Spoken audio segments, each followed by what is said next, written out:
Hello friends, இன்றைக்கி நம்ம ஒரு வீலாக் பார்க்கலாம். இந்த கோவில் ரொம்ப அழகான ஒரு இடத்துல அமைஞ்சிருக்கு.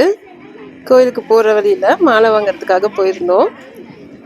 இந்த குட்டி குட்டி ரோஸில் எத்தனை கலர் இருக்குது பாருங்கள். இது பட் ரோஸு. இந்த குட்டி குடலில் ஆரஞ்சு, எல்லோ, ரெட்டு 3 கலர் இருக்குது. இந்த ரோஜா மாலை வாங்கிட்டு கிளம்பிட்டோம். இந்த கோவிலுக்கு ரொம்ப நாள் கழிச்சு போகிறோம். கோவிலுக்கு வந்தாச்சு. பார்க்குறதுக்கே இந்த இடம் ரொம்ப நல்லாயிருக்கும். இங்கே ஒரு ஆலமரம் இருக்குது. அது ரொம்ப பழமை வாய்ந்த ஆலமரம். வருஷம் வருஷம் இந்த கோவிலில் குண்டம் மிதிப்பாங்க. எவ்வளோ தூரத்துக்கு இந்த பூ மிதிக்கிற இடம் இருக்குது பாருங்கள். கொஞ்சம் வருஷத்துக்கு முன்னாடி இந்த இடம்லாம் வயலும் மரச்செடியாக தான் இருந்தது. இப்போ எல்லாமே பில்டிங் கட்டிட்டாங்க. திருவிழா டைமில் மட்டும்தான் இந்த நிறைய கடை வரும். இந்த வருஷம் அதை விட கொஞ்சம் கம்மியாக தான் இருந்தது. வந்தோடனே ஒரு செல்ஃபி எடுத்தாச்சு. சாமி பார்க்க போகலாம். இங்கேயே உப்பு மிளகு பூ எல்லாமே இருக்குது. நாங்களே அதனால ஏற்கனவே எல்லா கோயிலுக்கும் வாங்கிட்டு போயிடுவோம். என்ட்ரன்ஸில் வந்தோடனே விநாயகர் கோவில். விநாயகர் கும்பிட்டு சுற்றி போகணும். சுற்றி போகும்போது இந்த இடத்த பார்க்குறதுக்கு அவ்வளோ சூப்பராக இருக்கும். இங்கே முன்னாடிலாம் இன்னும் கொஞ்சம் இல்லை, காலியாக இருக்குது. இங்கே கோயிலுக்கு வரும்போது எப்பயுமே செவ்வாழைப்பழம் தான் வாங்குவாங்க. அம்மா தட்டு ரெடி பண்ணுறதுக்குள்ளே நாங்கள் விளக்கு ஏற்றலான்னு சொல்லி அதுக்காக ரெடி பண்ணோம். 5 முக விளக்கு ஏற்றியாச்சு. சாமி பார்க்கறதுக்கு ரொம்ப அழகாக அலங்காரம் பண்ணியிருந்தாங்க. சாமி கும்பிட்டு தேங்காய் பழம் மாற்றிட்டு திரும்பி வரும்போது இந்த முளைப்பாரி பார்த்தா ரொம்ப அழகாக வளர்ந்துருக்கு. பச்சை பசியல்னு எவ்வளோ நேரத்துக்கு வளர்ந்துருக்கு பாருங்கள். தேங்காய் பழம் மாற்றினோடனே பசிக்குதுன்னு அங்கேயே பழம்லாம் சாப்பிட ஆரம்பிச்சிட்டாங்க. எப்பவுமே மஞ்சள் வாழை மரம்னு சொல்லி இந்த இடம் எப்பயுமே பச்சை பசியல்னு தான் இருக்கும். இது எங்கள் கோவிலில் இருக்க விஸ்வகர்மா சாமி. தாத்தாவும் பேரன் சாமி கும்பிட்றேன்னு சொன்னால் இவன் விளையாண்டுட்டே இருக்கான். பொங்கல் வைக்கிறதுக்கு சூப்பரான செட்டு போட்டிருக்கோம். இதுக்கு முன்னாடி நிறைய மரம் இருக்கும், அந்த நிழலில் வச்சிட்டு இருந்தோம். இப்போ எல்லாமே மாறிடுச்சு. நாங்கள் ரொம்ப வருஷம் வந்துச்சு வர கோவிலுக்கு போகிறோம். கோயில் சுற்றி வந்துட்டு வெளியில் இருக்க பூ மிதிச்ச இடத்துக்கு உப்பு மிளகு போடணும்.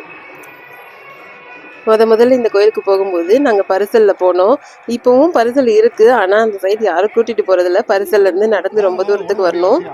அது இல்லாமல் ரோடும் சூப்பராக போட்டாங்க. அதனால ரோட்டில் போக தான் விரும்புகிறாங்க. அவ்வளோதான். உப்பு மிளகுலாம் போட்டு முடிச்சுட்டு சாமி கும்பிட்டான். எங்கள் அம்மன் சாமி கும்பிட்டதுக்கு பக்கத்துலேயே சின்ன பெரிய சாமி இருக்குது. அதையும் கும்பிட்டு வெளியில் வந்தாச்சு.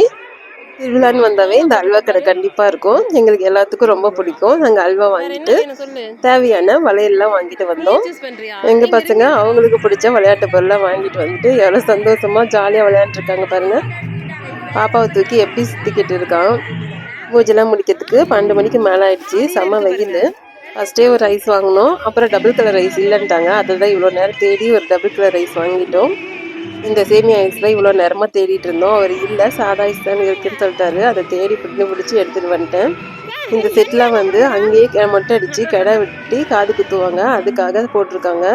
பேக் சைடில் எல்லாம் பாக்கு மரம் தான் இருக்கும். சூப்பராக இருக்குது. இந்த கோவில் சுற்றியே ஃபுல்லாக வயலும் பாக்கு மரம் தோப்பு அந்த மாதிரி தான் இருக்கும். எல்லாரும் ஆளுக்கு ஒரு கலராக ஐஸ் வாங்கிட்டோம். நான் ஒரு ஐஸ் வாங்கிட்டு வந்திருக்கேன். இதை ஏன் வாங்கி தரலன்னு என் பையன் ஒரே ராவடி பண்ணிட்டு இருக்கான். ஆளுக்கு ஒவ்வொரு கடை பக்கம் போயிட்டாங்க. அதுக்காக வெயிட் பண்ணிட்டு இருக்கோம். இங்கே இருக்க இடத்துக்காகவே இந்த கோயிலுக்கு அடிக்கடி வரணும்னு தோணும். அவ்வளோ நல்லா இருக்கும். இந்த ஆலமரம் பாருங்க எவ்வளோ பெருசு இருக்கு. ரொம்ப வருஷமா இருக்குது. உள்ள பாருங்க கொகை மாதிரி சூப்பரா இருக்கு. இந்த ஆலமரத்துக்கு எவ்வளவு வருஷம் இருக்குன்னு சொல்லுங்க. அவ்வளவுதான், எறா வண்டின்னு சொல்லி கிளம்பியாச்சு.